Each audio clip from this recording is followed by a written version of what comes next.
महात्मा बुद्ध अक्सर सैर पर निकलते प्रातः। शायद उस फूल को ही खोजने महात्मा बुद्ध अचानक उस शाम आश्रम परिसर में टहलने निकल पड़े।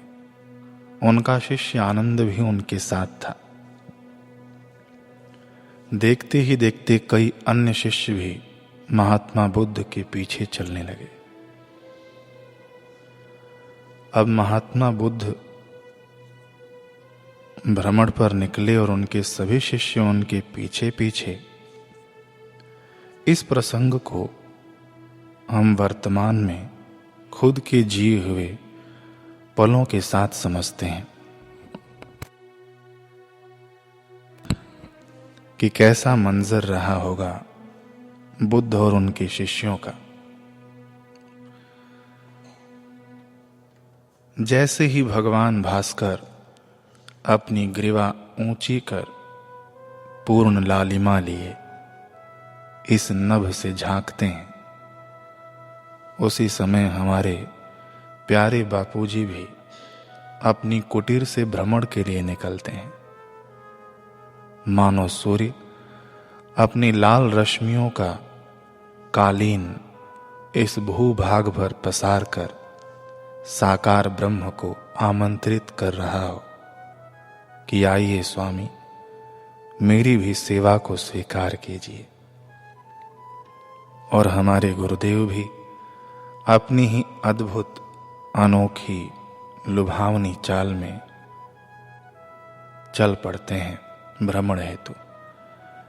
ऐसा प्रतीत होता है मानो अपनी ब्रह्म तेज से गुरुदेव सूर्य को पल पल और तेजस्विता प्रदान करने आ रहे हों।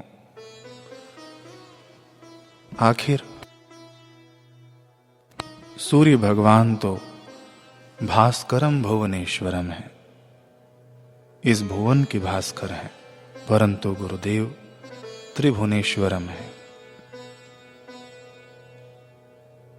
जहां शास्त्र स्तुति करते हुए कहते हैं न तद भासयते सूर्यो। खैर, गुरुदेव के भ्रमण पर निकलने का इंतजार वाटिका में रहने वाले सभी साधक बेसब्री से करते हैं। कोई जप करते करते कनखियों से निहार लेता है कि मंत्र रूप गुरुदेव अपनी कुटीर से बाहर निकले कि नहीं। तो कोई झाड़ू बुहारी की सेवा करते करते। यह सत्य ही है कि ये सेवक भाई तो रोज माता शबरी बन जाते हैं। जी हां, अगर यह कह दिया जाए कि माता शबरी से भी अधिक सौभाग्यशाली हैं, तो इसमें कोई अतिशयोक्ति नहीं होगी। माता शबरी के वर्षों की तपस्या के बाद राम जी एक दिन आए, लेकिन यहाँ हमारे राम जी रोज सेवा स्वीकार करने आ जाते हैं।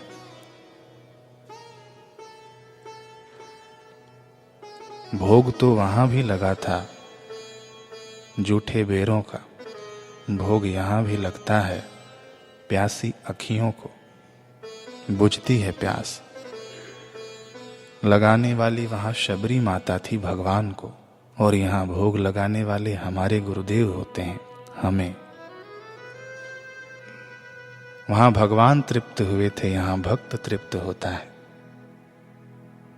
कोई जप करते हुए, कोई सेवा करते हुए गुरुदेव की बाट निहारते, तो कोई प्राणायाम करता तो उसे 1 मिनट अंतर कुंभक करना और 40 सेकंड बाह्य कुंभक करना कठिन नहीं लगता, क्योंकि श्वास तो ऐसे ही रुके रहते हैं गुरुदेव के इंतजार में।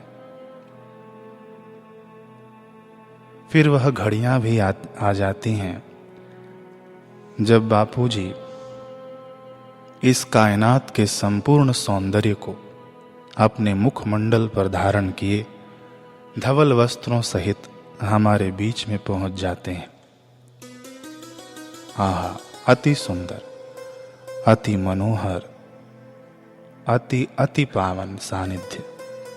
जैसे भंवरा अत्यंत मुग्ध होकर पंकज की तरफ खींचा चला जाता है, ऐसे ही हम सभी साधक अपने मोहन के पास मोहित होकर खींचे चले जाते हैं। गुरुदेव आगे आगे चलते और हम सब 10-12 जो भी सेवक वाटिका में होते, गुरुदेव के पीछे पीछे। गुरुदेव सब कुछ निरीक्षण करते हुए, सेवा हेतु निर्देशित करते हुए अपनी अनोखी चाल में आगे बढ़ते जाते। इस पर गुरुदेव के अनेकों प्रसंग हैं, परंतु यहां अभी चर्चा नहीं करेंगे। हरि अनंत, हरि कथा अनंता। हमारे पास समय अनंत चाहिए। कई बार तो गुरुदेव किसी की गलतियों पर अपना प्रेम भी बरसा देते। अब वो प्रेम वर्षा कभी प्रेम जल की वर्षा होती, जो शीतलता लिए, निर्मलता लिए होती, तो कभी वह प्रेम वर्षा ओलों की भी होती थी। ओलों की भी बरसात कभी हो जाती। जब प्रेम जल बरसता तो दूसरे शिष्य विचार करते कि हमें भी बापूजी इस प्रेम में पूर्ण सिक्त कीजिए, हमारी ओर भी तनिक निहारिए। और जब इस प्रेम में ओलों की वर्षा होती तो गुरुदेव के निकट खड़ी शिष्यों की टोली 10 फीट की दूरी बना लेती। चलो हम भले बचे, कहीं ये प्रेम का ओला हम पर भी न बरस जाए। ये ओले इतने अद्भुत ढंग से कार्य करते हैं महाराज कि क्या बताएं। शिष्य को सावधानी के शिखर पर पहुंचा देते हैं। बाह्य बादलों के ओले से तो चोट लगती है, परंतु ये हमारे बापूजी के प्रेम के ओलों से खोट निकलती है और जीवन भर यह बरसात याद रह जाती है। अब जो इस बरसात में भीगे हैं, ये बात उन्हें अवश्य समझ में आ गई होगी। खैर, जब ये बरसात बंद होती है और गुरुदेव आगे बढ़ चलते हैं, तब वो 10 फीट की दूरी बड़ी दूरी लगती है। भला इतना कोई दूर चलता है। अब तो बरसात भी बंद है, गुरुदेव आगे आगे। अब दूरी 2 फीट की हो जाती है, साधक पीछे पीछे। क्या अद्भुत चाल, क्या अद्भुत दिव्यता।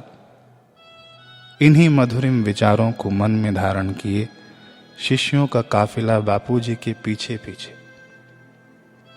जैसे ही गुरुदेव रुकते और अचानक मुड़कर पीछे देखते,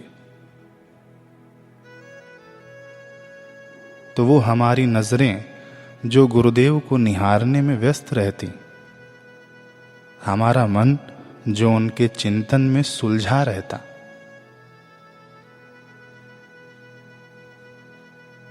मानो सबको गुरुदेव के मुड़ने पर झटका लगता। अब वह 2 फीट की दूरी कुछ ही सेकंडों में कब 4 और 5 फुट में परिवर्तित हो जाती, यह पता ही नहीं चलता। ऐसा गुरुदेव का अनोखा भ्रमण। परंतु अब तो ये जो एहसास कराते हो ना कि तुम हमारे हो, बस इसी के सहारे कटती है जिंदगी हमारी। यहाँ कितना वर्णन किया जाए, कितना लिखा जाए। हम अब अपने कथा पर आते हैं। महात्मा बुद्ध के पीछे देखते ही देखते अन्य शिष्य भी चल पड़ते। कोई भी भिक्षुक बुद्ध के साथ टहलने का सौभाग्य खोना नहीं चाहता था। बहुतों ने तो उस रूहानी सैर के गवाह व किरदार बनने के लिए अपनी सेवाओं तक को विराम दे दिया। बुद्ध जिस भी कुटिया के आगे से गुजरते, उसमें रहने वाले भिक्षुक उस कुटिया से बाहर आकर उस काफिले में जुड़ जाते।